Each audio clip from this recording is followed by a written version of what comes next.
Cek cek 1 2 3.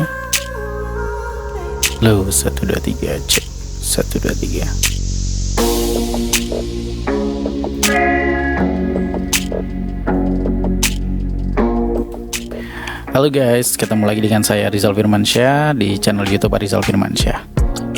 Di playlist Nobar Nongkrong Bareng Rizal kali ini saya lagi pengen ngebahas tentang medsos.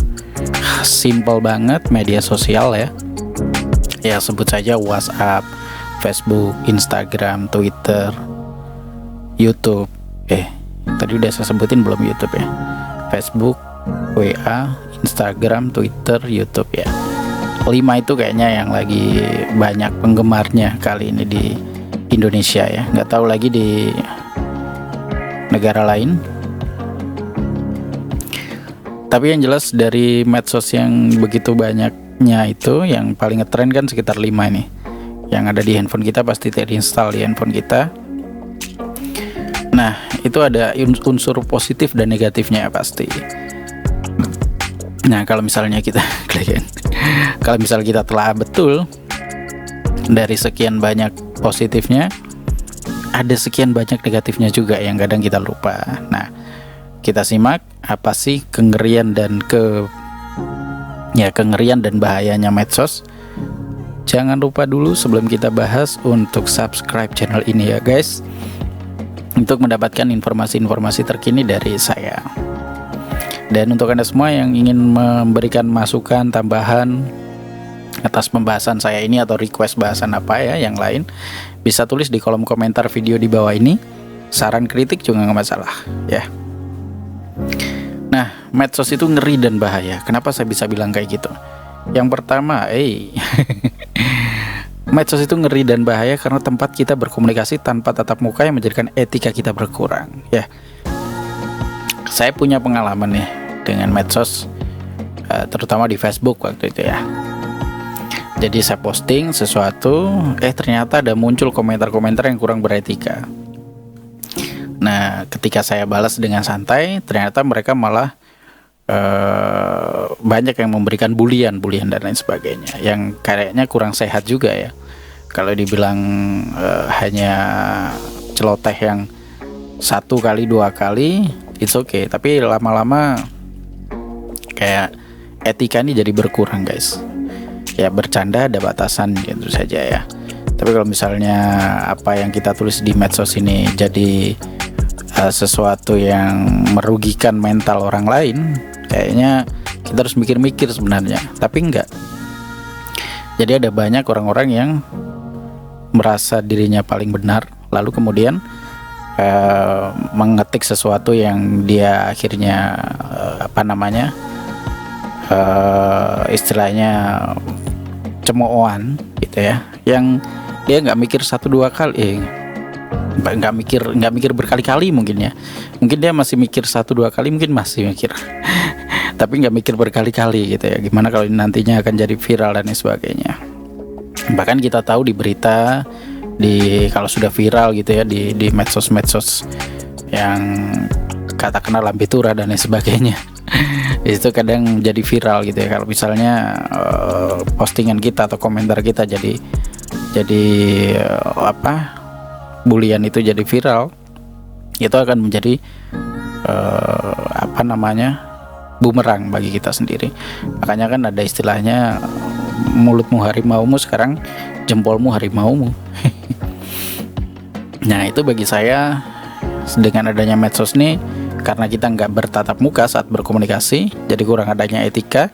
Dan kita bisa lihat sendirilah generasi muda sekarang bagaimana bedanya dengan generasi muda yang dulu ketika belum ada medsos.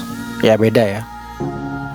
Lalu cara generasi muda kita berkomunikasi dengan orang yang lebih tua, dengan bagaimana dia menghargai orang yang lebih tua, agak susah. Karena etika itu yang semakin berkurang karena dunia medsos yang mereka rasakan. Nah, yang selanjutnya, tempat mengubah mindset dalam waktu sekian detik saja.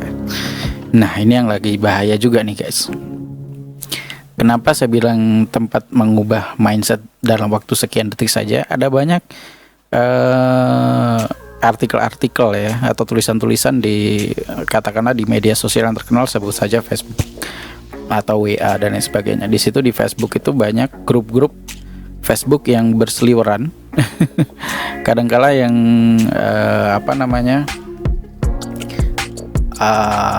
tempat kita tertantang gitu ya untuk masuk di situ, yang kadang-kadang menjadikan mindset kita akhirnya berubah dalam waktu sekian detik saja.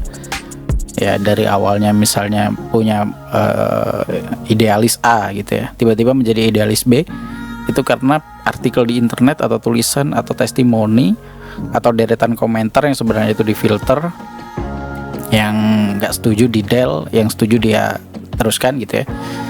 Nah, itu menjadi akhirnya semakin yakin pada satu mindset atau pola pikir yang dia dulunya dia anggap nggak dipikirkan, akhirnya dipikirkan. Jadi ada banyak orang yang akhirnya berubah mindset dalam waktu sekian detik saja dari adanya medsos, karena cepatnya teknologi yang cepatnya informasi yang datang dari teknologi ini.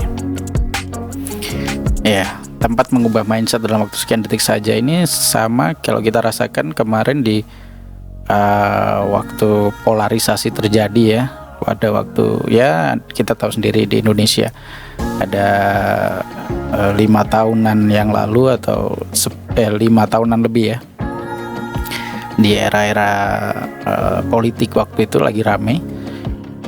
Nah, ini ada banyak orang yang berubah mindsetnya dalam waktu sekian detik saja. Ada yang menjadi A, ada yang menjadi B. Nah, ini yang harus kita pahami betul, bahwa masyarakat Indonesia kayaknya masih terlalu labil dengan adanya medsos yang dengan informasi yang datangnya begitu cepat gitu ya.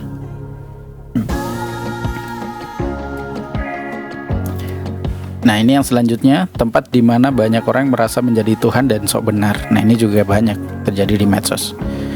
Jadi dengan adanya konten yang berseliweran banyak gitu ya, ada banyak juga komentar dari konten itu ya. Misalnya saya posting konten ini nih, nanti ada banyak komentar kan, yang wah ini saya harusnya bisa lebih baik dari ini. Tapi bahasanya yang dikemas dari komentar itu bukan bahasa kritikan, tapi bahasa cemoohan. Nah, ini banyak sekali terjadi juga, dan merasa dirinya yang paling benar, paling sempurna, dan merasa dirinya mewakili Tuhan. Nah, ini yang banyak juga terjadi. Ini kita harus hati-hati ya dengan sifat-sifat atau karakter kita yang seperti ini, jangan sampai lah gitu ya. Jadi kita harus kembalikan dulu pada diri kita. Kita belum tentu kok jadi nanti dari diri kita apakah sampai kita selesai tugas kita hidup di dunia ini menjadi sosok yang baik terus gitu ya. Nggak mungkin juga. Dan nggak mungkin juga semua orang akan menyukai diri kita. Akan ada 1-2 orang yang nggak suka, atau bahkan lebih banyak yang nggak suka dengan kita, karena karakter iri dengki yang itu menjadi sifat dasar manusia ya. Nah, tempat pamer hal-hal semu yang tidak mewakili keseluruhan hidup dan kepribadian seseorang. Nah, jadi di medsos ini kadang ada banyak yang posting tentang foto-foto ya, atau video-video tentang kehidupannya, tapi tidak mewakili kepribadiannya. Jadi ada banyak kita misalnya kenal dengan seseorang yang belum pernah kita ketemu ya, terus kemudian kayaknya orangnya asik nih, ternyata setelah ketemu beda. Atau sebelumnya misalnya orangnya galak gitu ya, setelah ketemu ternyata lemas gitu ya. Atau orang yang lemas di media sosial setelah ketemu galak gitu. Dan banyak macam-macam lagi. Kita akan ketemu dengan beberapa karakter-karakter yang semu di media sosial ini. Seperti foto profil juga kadang-kadang banyak yang palsu juga kan. Jadi kita akan bertemu dengan kesemuan-kesemuan. Sudah hidup seperti ini semu juga, ketemu dengan kesemuan lagi gitu ya. Tempat kita memusnahkan komunikasi langsung dengan indera kita. Nah, jadi kan kita komunikasi itu sebenarnya pakai mulut ya, telinga kita mendengarkan, untuk yang alhamdulillah diberikan kelengkapan indera untuk bisa digunakan gitu ya. Untuk saudara-saudara kita mungkin yang lain juga bisa berkomunikasi dengan langsung dengan alat bantu dan lain sebagainya yang diberikan kekurangan ya. Nah, seperti itu kita harusnya bisa berkomunikasi secara langsung, akhirnya kita bisa lebih berinteraksi, bisa bersosialisasi dengan lebih mudah gitu ya. Dengan apa ya? Dengan lebih beretika, bener ya. Dengan lebih mudah dan lebih beretika. Ya, kalau di media sosial bisa lebih mudah lagi sih, jelas ya. Kita bisa ketemu dengan banyak orang dalam waktu sekian detik aja gitu. Cuman ini kita akan mengurangi. Jadi kayaknya kalau dulu misalnya kita ngomong, mengeluarkan kata-kata, kita berbicara dan mendengarkan atau kita berbicara secara verbal, berlawanan ya. Artinya kita ngomong terus kemudian dijawab, kita mendengarkan terus kita ngomong lagi gitu ya. Nah, secara seperti itu mungkin kalau dulu kita hitung-hitung, kayak kalau kita sekolah juga ketemuan gitu ya. Ketemuan itu artinya bertatap muka langsung. Ya, ini kita juga nggak menyalahkan karena ada pandemi juga sih. Cuman kalau kita terlalu memanfaatkan teknologi, kita jadi mengurangi intensitas kita berkomunikasi dengan indera. Jadi kalau dulu misalnya satu hari 1000 kata gitu ya, sekarang jadi cuma 500 kata gitu. Lama-kelamaan karena kita pakai media sosial terus, ini akan terus mengurangi. Jadi diri kita akan menjadi orang yang pendiam. Generasi muda kita di masa mendatang kita nggak tahu lagi ya. Nah, oleh sebab itu dengan adanya konten ini, medsos itu ngeri dan bahaya, ini semoga bisa menjadi perhatian kita gitu ya. Jadi perhatian kita terutama bagi ya pihak-pihak yang merasa bisa mengontrol ini, terutama negara kita ya, supaya nanti kita bisa membawa medsos ke arah yang positif bagi negara dan bangsa kita. Karena kalau kita berbicara tentang cyber war ya namanya ya, cyber war, bener ya, perang cyber, perang online, perang dunia maya, itu kayaknya sudah ada sejak sekarang ini. Dengan kita bermain di media sosial, merubah mindset kita, merubah pola pikir generasi muda kita gitu ya. Nah, ini kita lama-lama akan menjadi seperti apa negara ini tergantung dari kita sendiri ya. Semoga saja ya video saya yang di sedikit ini ya menjadi harapan juga untuk Menteri Komunikasi mungkin dan Menteri Pertahanan kita, dan terutama Bapak Presiden kita gitu ya, atau mungkin yang staf-staf di bawahnya yang lagi nonton lah, karena view-nya juga belum banyak nih. ya semoga aja didengarkan. Paling nggak apa yang saya sampaikan ini didengarkan oleh 1-2 orang, kemudian disampaikan lagi. Jadi dari resiko-resiko yang medsos ini ngeri dan bahaya ini kita bisa menanggulangi, kenegatifan itu menjadi berkurang gitu ya. Oke, itu saja, terima kasih dan sampai jumpa.